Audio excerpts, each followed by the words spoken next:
quando foi colocado uma ventilação acerca da postura no que vai reverberar. Importa considerar que existe uma série de manobras da sombra para que haja uma confusão em relação àquilo que ocorra e de forma a tornar complicada a minha visão.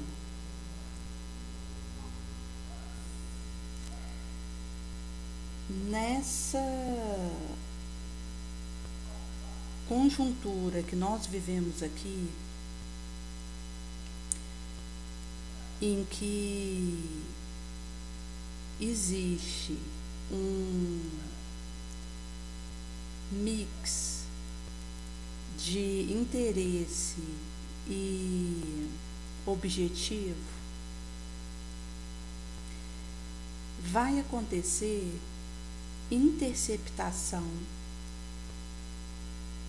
de energia e isso teria uma reverberação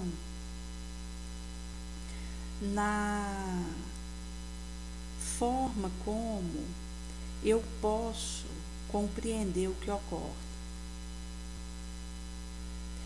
No Evangelho segundo o Espiritismo, no capítulo 10, vai dizer nas instruções dos Espíritos sobre o perdão 70 vezes 7, que tem a ver com cada ofensa e não ao longo de uma vida minha por aqui.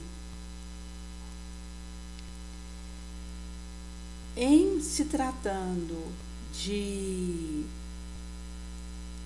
uma diretiva que passa por dar essa resposta a cada vez que ocorra algo que pode se repetir indefinidamente e pedir essa resposta de mim, tem também a questão de ser algo que me previne de vir a complicar num resvalador do novo débito. É assim que, quando eu emito uma força eletromagnética, um pensamento na direção de alguém,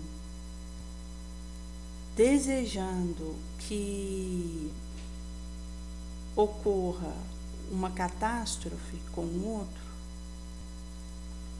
e esse alguém esteja numa fragilidade espiritual, psicológica, emotiva, e venha receber esse dado e acabar se envolvendo num acidente devido ao desatrelo que sofra, eu me torno responsável por essa situação.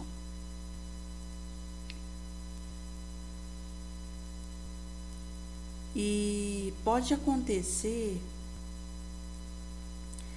de alguém tente me envolver num ioiô de débito e por um sentimento antipático em relação a mim faz se tornar instrumento para que um terceiro desequilibre, onde aquele sentimento em relação a mim é o móvel.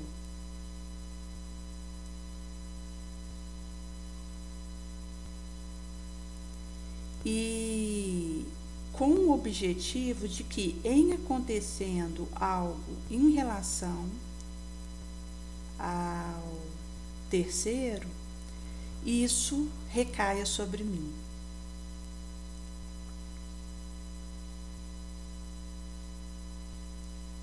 E mostra como é delicado a questão da responsabilidade que eu assumo na minha consciência, da minha conduta. Tem um trecho na coleção A Vida no Mundo Espiritual, onde André Luiz relata que a esposa que estava buscando ajudar o marido imiscuído numa condição de enlameio vicioso e se esforçava para que ele viesse a recuperar, ela tinha uma vida de oração, uma busca da meditação elevada e pela sua conduta, aquilo que ele vinha a perpetrar fora de casa, na prática, Grey não poderia ser imputado a ela, que não seria cobrada ou perturbada pela decisão dele. Mesmo estando entre quatro paredes com ele, tendo uma responsabilidade direta de auxiliá-lo e importando tentar afastá-lo da dependência, ela estava diante do tribunal da própria consciência, fazendo um esforço e demandando o seu melhor possível. E ao desbravar esse caminho, ela não seria confrontada com aquilo que acontecia com ele, que caberia a ele lidar com a situação. Isso mostra que eu vou ser analisada e cobrada na medida do que despendo de esforço e de heroísmo no que faço. Mesmo estando numa interação direta com alguém que precise despertar de um sono do milênio, de uma letargia moral.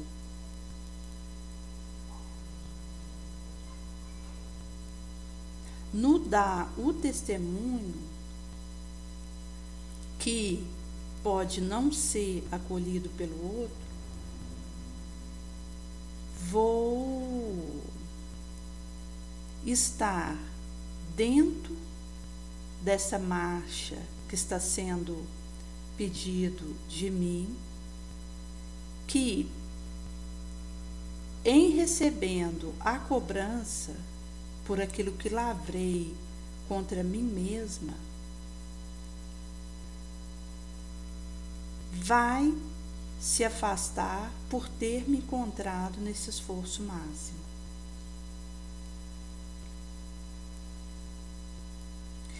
E uma questão delicada é a oscilação psíquica.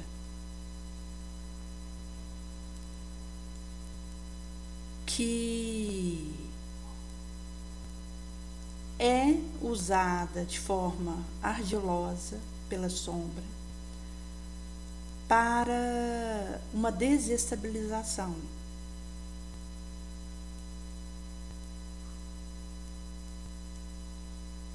Com isso, ao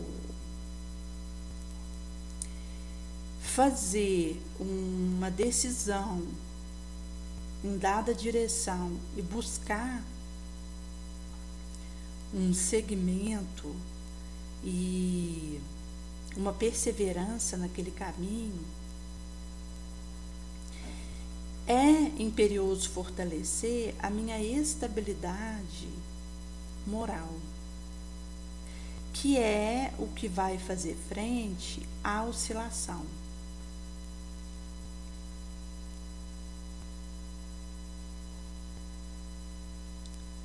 Onde uma massiva ciclópica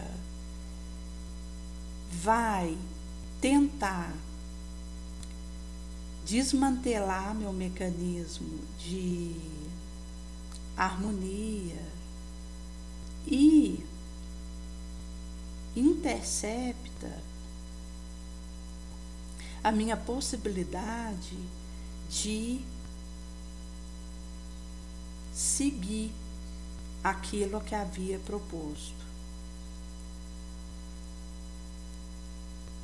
E é algo comum que acontece,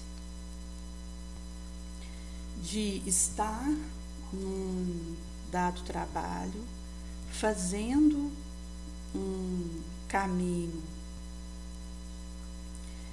e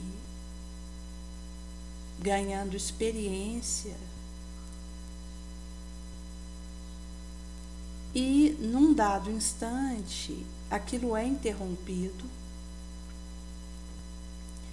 e retirado de mim, mas que teve o seu móvel na minha oscilação, na minha intranquilidade.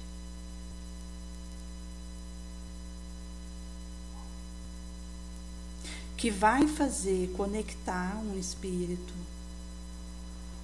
que tem afinidade com isso e que tenta me arrolar para o desequilíbrio.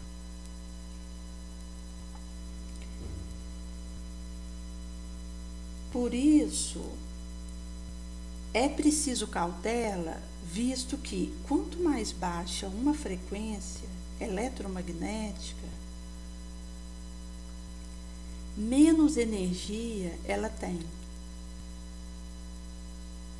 Quando eu opto pelo caminho do apego, do ciúme, do orgulho, eu estou sintonizando com uma onda de baixa frequência que me tira a possibilidade energética, me enfraquece e me prostra.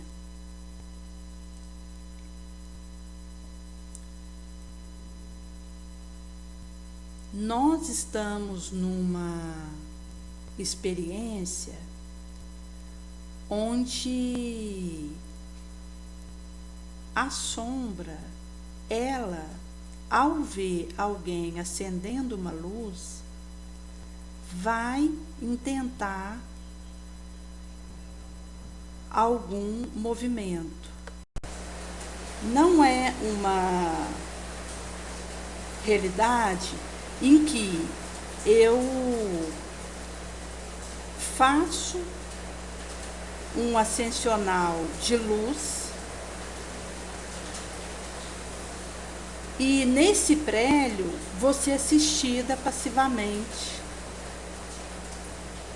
pela condição que ainda se demora na treva. Em dando o passo luminoso, vou ser confrontada pelo espírito sofredor, que vai demandar mil modos para me parar.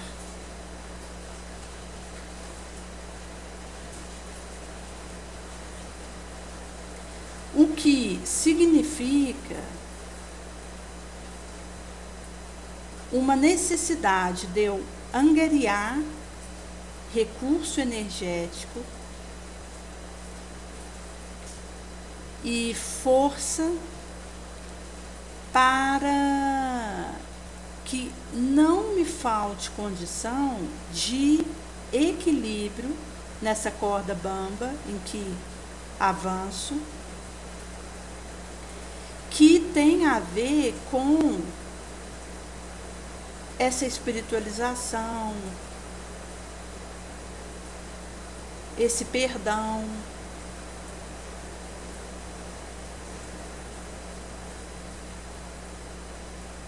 E essa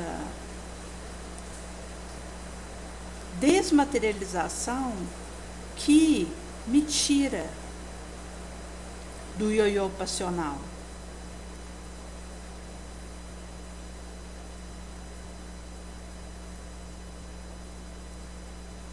Chico, quando se mudou de Pedro Leopoldo para Uberaba, ele estava sob uma chuva de impropério e calúnia a se derramar na sua direção. E deliberou fazer essa mudança de cidade para reiniciar a sua trajetória excelsa em Uberaba e não avisou na sua casa que estava fazendo a propalação da mudança, porque sabia que seus parentes não iam deixar ele ir embora para Uberaba. E com a sua missiva, ele, com a roupa do corpo, entra num trem que ia em direção a Uberaba e lá reinicia, abrindo novos centros espíritas e dando continuidade ao trabalho da psicografia ínclita.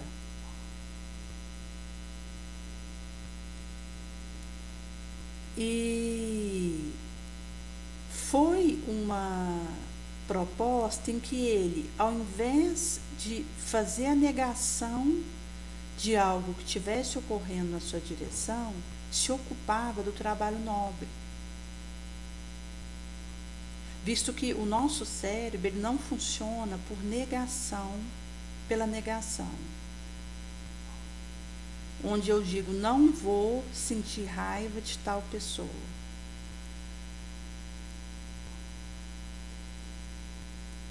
O que preciso fazer é ocupar a minha mente com o bom trabalho, que não me dê tempo de me demorar numa situação negativa e que faz com que eu bem barate o pentelésimo.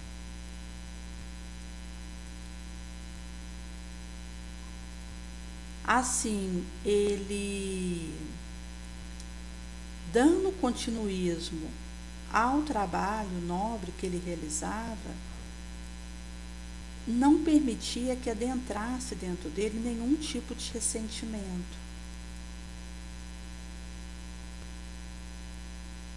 E tinha uma firmeza peculiar, não quando se tratava de algo em relação a ele, seja calúnia, seja blasfêmia, que ele não importava o menor valor naquilo.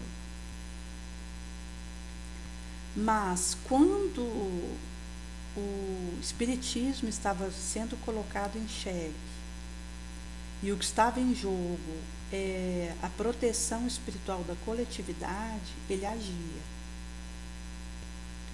E acontecia de se manter, inclusive, com uma interrupção de uma convivência tete a tete com quem estivesse numa queda lastimável que estava afetando a muitos, para que fosse protegido o legado do Cristo.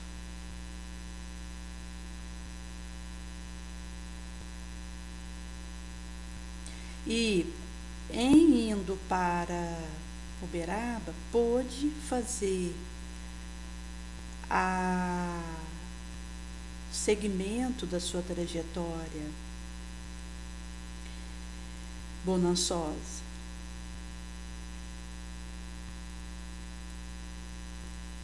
E isso mostra como nós precisamos ocupar nossa mente com o pensamento nobre, elevado, e fermentar uma energia que nos seja protetiva e propale para a continuidade do que foi proposto.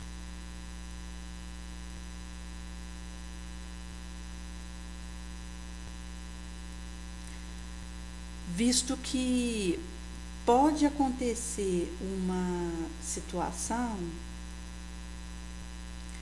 onde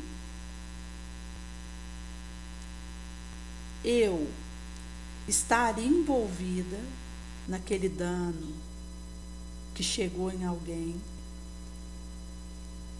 caso não estivesse no meu esforço do melhor possível.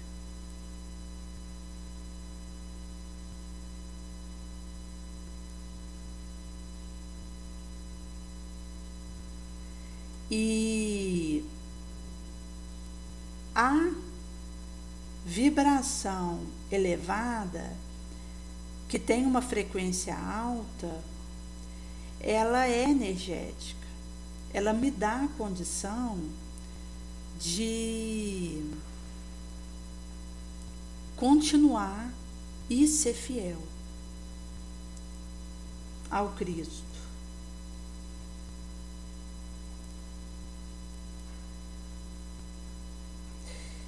E esse perdão, ele escancara a porta do céu. Jesus, quando estava ali na cruz, onde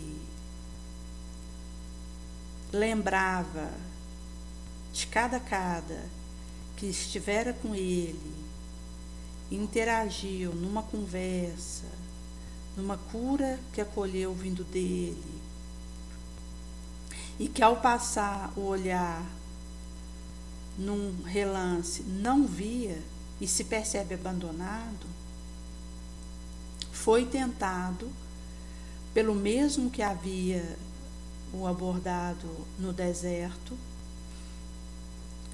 para maldizer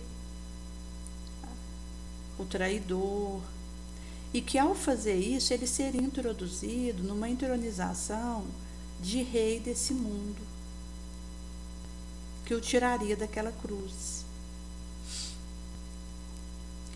E em sendo assediado por essa perspectiva, ele começa a justificar a deserção de cada qual e acolhe o erro, a fraqueza daquele que havia se afastado daquele local e o deixado ao léu, e pronuncia num ronco: Pai, perdoa-lhes, eles não sabem o que fazem. Nesse refúgio, rasga uma estrada vinda do além, com pétala de rosa e a aproximação de anjos, que cimenta o caminho que ele percorreria ditoso para ser recebido no céu, mostrando que quando ele deu a outra face e fez essa intensificação da sua frequência, escancarou a porta da luz.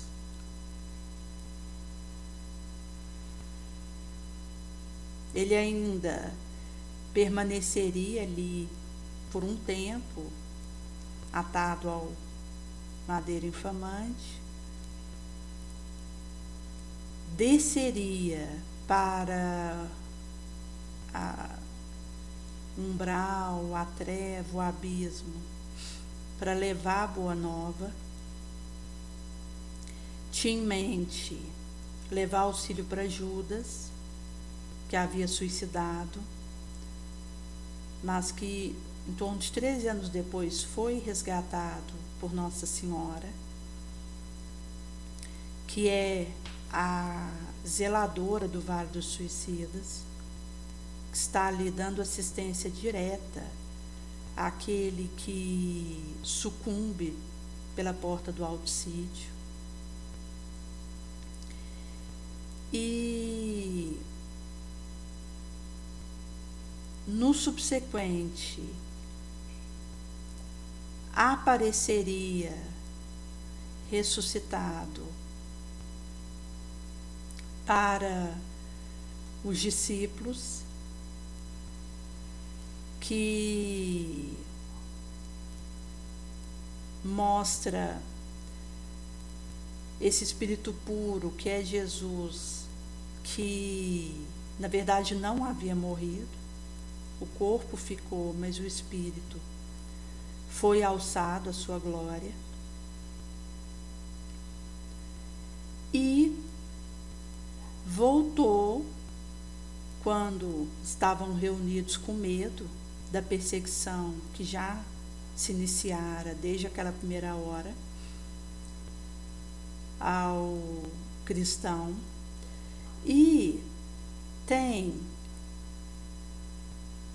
a palavra de Tomé duvidando e querendo prova na sua chaga, que seria ele mesmo, ao que vai dizer: feliz aquele que crê sem ter visto. Quando ali, diante de Tomé, ele havia tido confiança e bebido nesse fervor da fé por ter visto e comprovado que era o Mestre dos Mestres. E tem o seu primeiro encontro após o martírio com Maria Madalena, que havia ido ao seu túmulo e percebe que estava vazio, e a pede para não retê-lo, porque ele ainda não havia subido. Ao que a incumbe de propalar e divulgar a sua volta, e Jesus mesmo diz que permanecerá conosco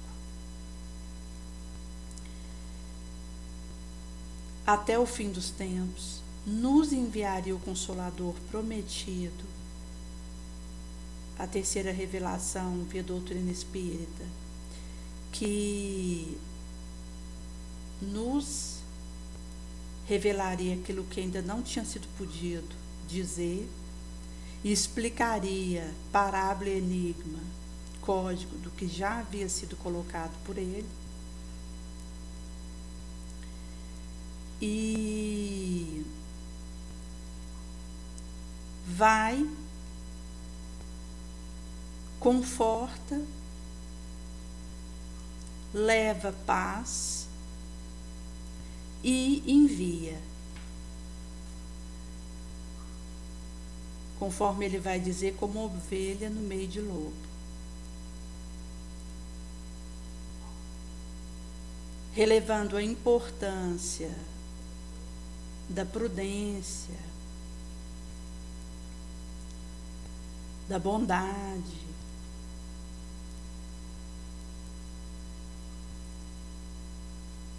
e mostra como essa convocação de Jesus ela é desde a primeira hora.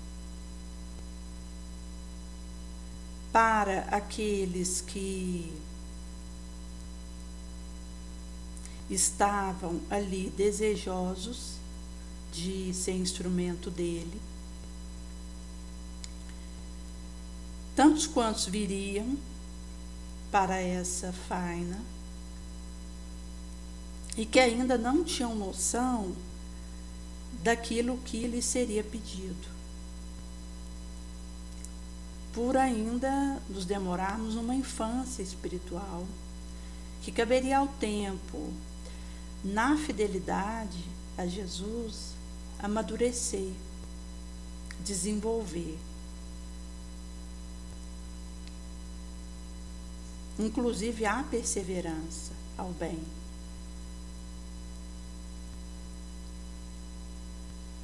E soa esse convite, vá fora,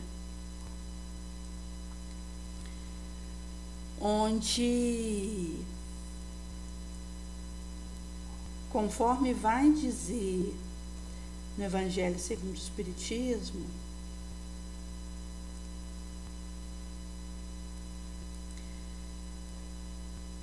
é preciso que eu vá assimilando a vibração e a frequência elevada.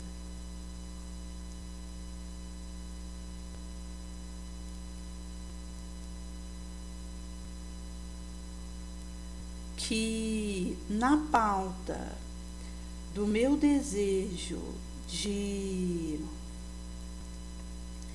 levar essa proposta de deixar um tiquinho de paz no meu entorno, vai fazer valer a paz que nunca foi minha. E de um desejo sincero que funciona à guisa de um prélio em nome do Cristo.